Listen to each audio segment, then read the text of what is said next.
Hello, BookTube. Welcome to Lizzie Faye Loves Books. I'm Elizabeth, and it's Saturday, so I thought I would do a Saturday Shelfie tour today.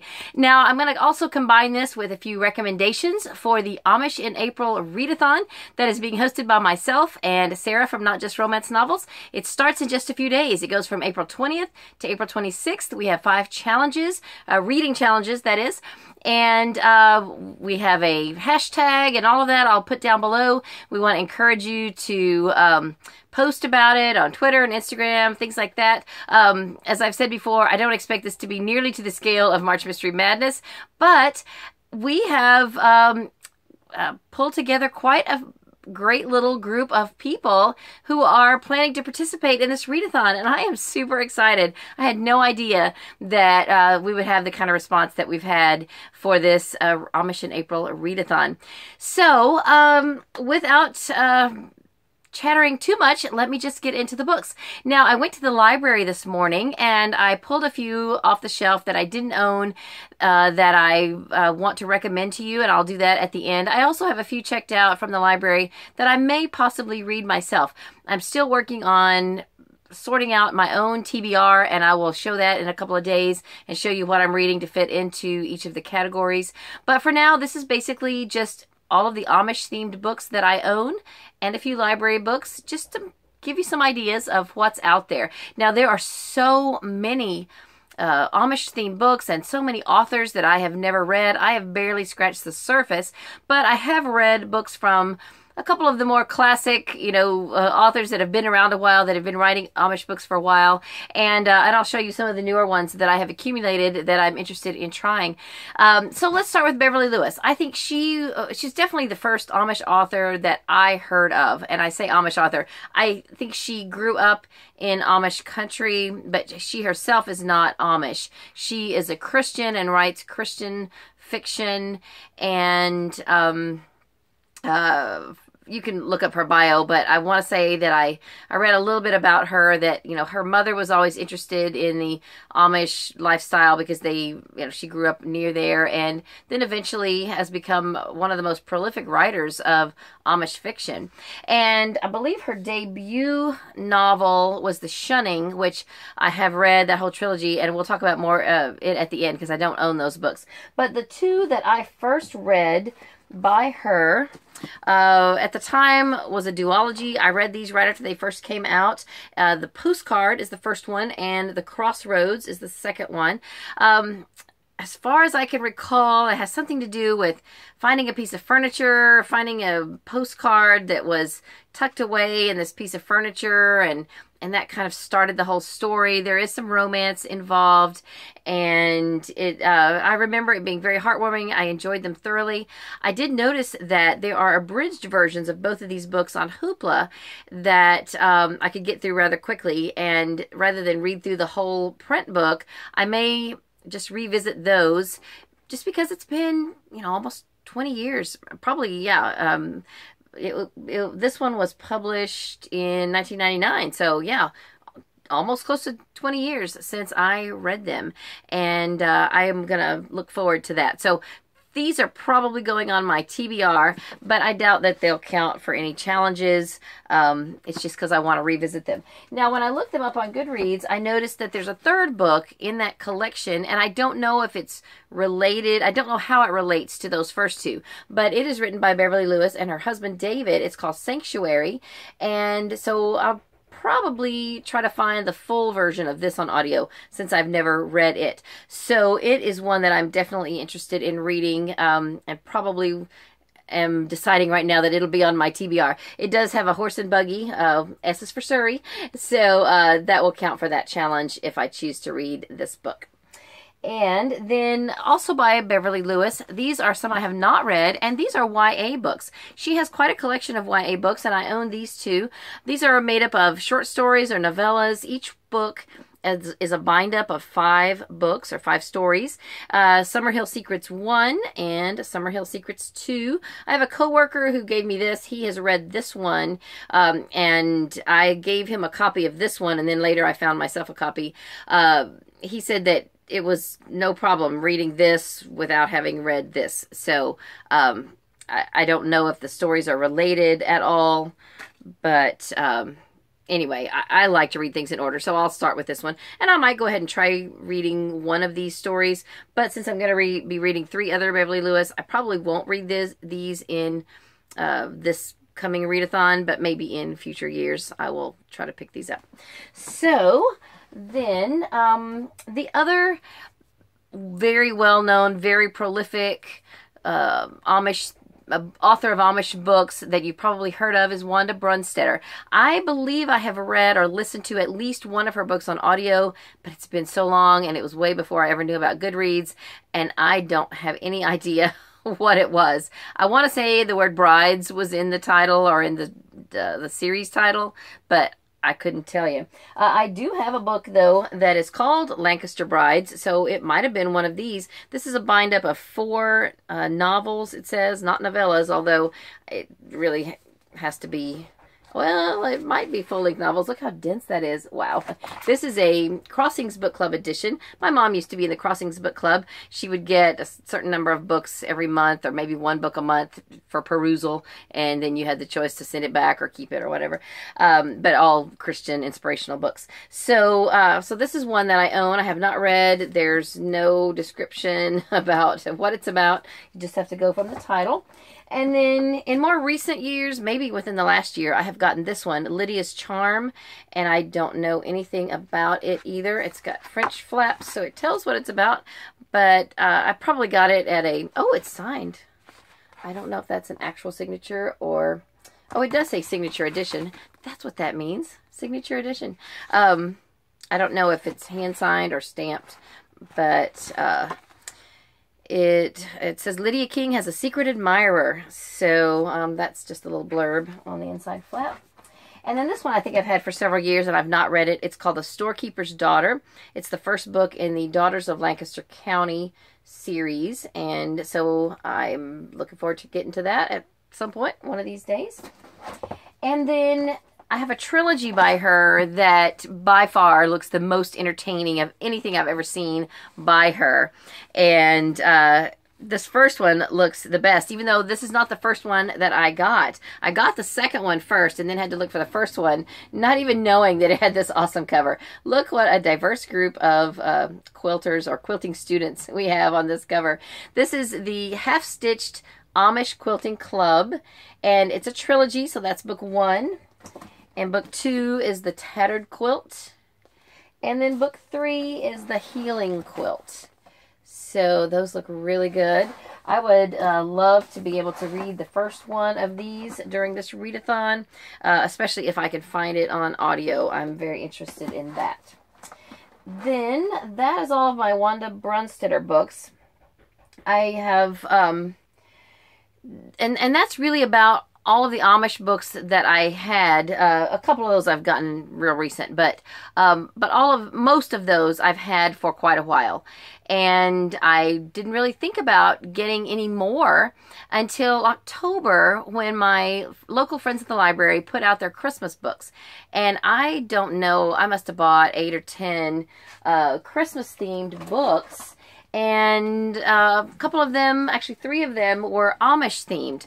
So I am, I'm looking forward to reading these. Now, I'm not going to read these right now, and most of you probably aren't interested in reading Christmas books, but I wanted to at least show them to you. And Sarah and I were just talking about possibly maybe in December, we could do, you know, maybe Amish in Advent or something, and maybe have like a little 3-day readathon where we pick up at least one Amish themed Christmas book in December. So if you'd be interested in that, let me know. So anyway, I have a Plain and Sweet Christmas Romance Collection and a Log Cabin Christmas Collection. And then before I show you the third one that I got there, this one I've picked up since then somewhere, I'm not sure. An Amish An Amish Holiday by Cynthia Keller. Okay. So one of the books I picked up at my library in October, when, you know, they had just put out the Christmas books, was An Amish Christmas by Beth Wiseman, Kathleen Fuller, Barbara Cameron, and Kelly Long. And I noticed on the back there were at least 3 other books in this collection. They were not Christmas books, but they, you know, looked like something I would enjoy. So, of course, I had to keep my eyes out for those, and I have eventually collected all of those shown in that picture.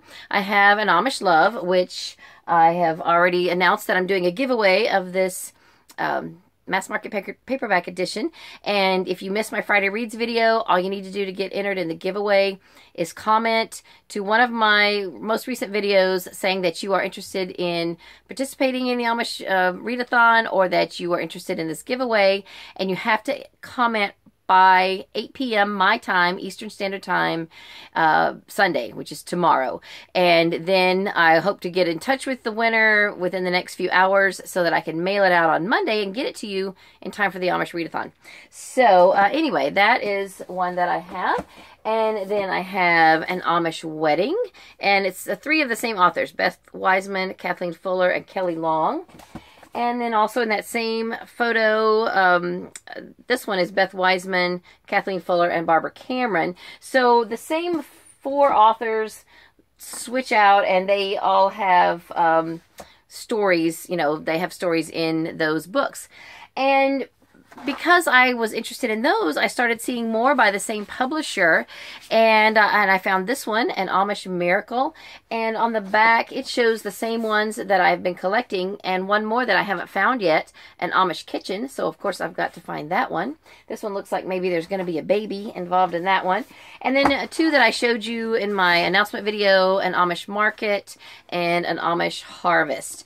And these feature some of those same authors, plus Amy Clipston, Kelly Irwin, Vanetta Chapman, and the other authors that I already mentioned. So I've just been collecting all these Amish books, and then it was Terry Burgess who commented one of the more recent book hauls and said, well, how about Amish in April? And I thought, wow, that's a great idea. And I've been really thrilled about the response that you guys have given us for Amish in April, and I'm super excited about this readathon. So now one of the challenges is to read an Amish mystery, and I have only one on my shelf. It's called Suspended Sentence. It is, the series is just called Amish Mystery by Laura Bradford. So I looked up the first one in that series, and I think I already showed this in my announcement video. It's called Hearse and Buggy. The one I own is book 4. So I'm interested in reading this, but I started searching around trying to find any other cozy mysteries that there might be out there, and I found 2 other completely different series. And actually, someone told me about this one. This is the Amish Candy Shop series, mystery series. The first one is a salted caramel or caramel, depending on where you're from and how you say it. It's by Amanda Flower, and that looks really fun. And then I also found these Amish quilt shop mysteries. The first one is Murder Plain and Simple by Isabella Allen. And at my library, I found the same book on audio CD, and I will be listening to this probably in my car. So this will definitely count as my mystery, and if I read any other mysteries, they'll just be extra, but I imagine I'm going to lean towards this one since I've got it right here. But I wanted you to know that there are at least 3 cozy mystery series that are Amish themed. Now, if you're not interested in a cozy mystery, Sarah, who is my co-host, she mentioned in her TBR some other mysteries that I think are a little less cozy. They're a little grittier.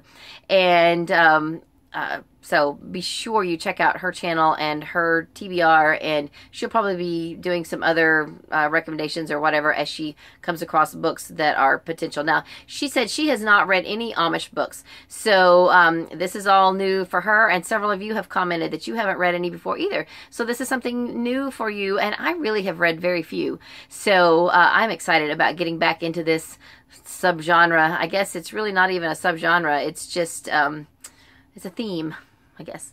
Okay, then one more I want to show you that I had no idea about, and I want to thank Colleen. Her channel name used to be Harlow Glam, and now it is Books in Every Room. She doesn't have any videos yet, but she talked about, I think one time that she's thinking about it, so hopefully she will. But she said that she didn't have any of the Amish books, like the traditional kind of Amish books, but she discovered that there is a Nancy Drew book that has some Amish elements, and I had no idea. It is called The Witch Tree Symbol by Carolyn Keene, and I am super excited. I ran to my library this morning so that I could get this and show it to you. I mean, a lot of you who have said I can't find any Amish books, I think probably you can get a Nancy Drew, right? Can you find this one? Because this would count. It would totally count. And I am just, I'm thrilled. Now, I don't think I've ever read this one. And I imagine when I was a kid, just the fact that the word witch is in the title probably scared me a little. And so I didn't read this one. But I think I'm going to read it now. It looks a lot of fun. So, excuse me, just a second. Sorry about that. I don't like to cough on camera, but I got a little strangled there. Anyway, the witch tree symbol is number 33 in the Nancy Drew series. Okay, then another book I found at the library. I went to the Beverly Lewis section looking for the trilogy that I wanted to tell you about, and I found this one, and I thought this might be just a good short, quick book in order to kind of increase my numbers for the readathon. It would count as having an Amish-themed head covering on the title because there is an Amish doll with a bonnet or cap. I think they call them. Actually, this is really a bonnet, so I don't know if that's an actual cap, but I think this is an Amish-themed book. It is very little, tiny, short by Beverly Lewis called The Sunroom. And so, in case you're looking for something short, give this a try. I have not read it to my recollection. I don't think I have, but I may read it this readathon. Okay, now my recommendations are what I believe is Beverly Lewis's debut novel, The Shunning, and then she wrote two more to make a trilogy. The second one is The Confession, and then The Reckoning. I don't want to tell you too much about it because it'll spoil it, but it starts out with our main character, Katie Lapp. She's growing up in an Amish family, and she feels drawn to the English way of life. She's curious, she's interested, but of course her family keeps her away and tells her, to stay away from that kind of thing. But tucked away in some of her mother's belongings, she finds a little tiny satin baby dress. And it is not Amish at all, and she has no idea where it's from, what it's from, why her mother would have it, and that starts the mystery then that she begins to unravel about her own heritage. And it's a fantastic series. Katie goes through a lot of changes and transitions in her life, and you can guess from the title that there's going to be a shunning in this book, and then her story goes on from there, and it's just really a wonderful series. I highly recommend it. I'm sure they're on audio. I listened to them on audio CD a long time ago in my car, and I highly recommend them. So that's about it. I will probably be talking a little more about Amish books as we progress through the week during the readathon, and as I'll give you some updates maybe as I am reading some of these books, and I'd love to hear from you. Now, one thing I am thinking about is, I mentioned this on my Friday Reads video, I'm thinking of starting a Goodreads group. Now, it's not going to be specifically for the Amish in April readathon, although we could discuss it there. I could start a folder for the Amish readathon, and we could discuss what you're reading. And I'm probably going to get that set up here pretty soon. But what I really want to accomplish with it is not start another book club for people to feel like they have to read a book every month and that type of thing. Because so many wonderful booktubers already have Goodreads groups that are book clubs, and there's a certain book they're reading every month or however often, and I don't want to add pressure to your TBR at all. But I have started, and I'm thinking of starting, quite a few comfort reads, series that I love, that are heartwarming, that are not mysteries in any way. Well, some of them might have mystery elements, but anyway, they wouldn't fit into the Mystery Madness Goodreads group, and like our Christmas read-along that we did, that would have fit into this, although we did facilitate that on Sarah's Goodreads group, which was awesome. But I'm thinking of starting my own and calling it something like Lizzie Faye's Comfy Corner or something like that. And it would be for a place to talk about and chat about all the different comfy series that I am reading, and if you choose to join in and read any books from any of those series, then you could come on there and we can chat about them and comment about them. It would also be a place where if I did group buddy reads, then we could chat about those there. And So anyway, let me know if you are interested in anything like that, if you would even consider joining. You know, if there's not enough interest, then I may not do it. But I still think that it would be a good forum, if nothing else, just for me to chat about what I'm reading, and if anybody wants to chime in, then that would be great. So, but it's not just to add to your to-do list or anything like that. I don't want to do that. So anyway, if I can get that set up, I will announce and leave a link in my TBR video, which will be coming up soon. So that's all I have for this video. I hope you are planning to join in for the Amish in April Readathon, and check out my co-host Sarah. Check out her TBR, which has already been posted, and be sure to comment so that you can enter the giveaway. And that is it for this video. I hope you're having a great day. Read a good book, and God bless you.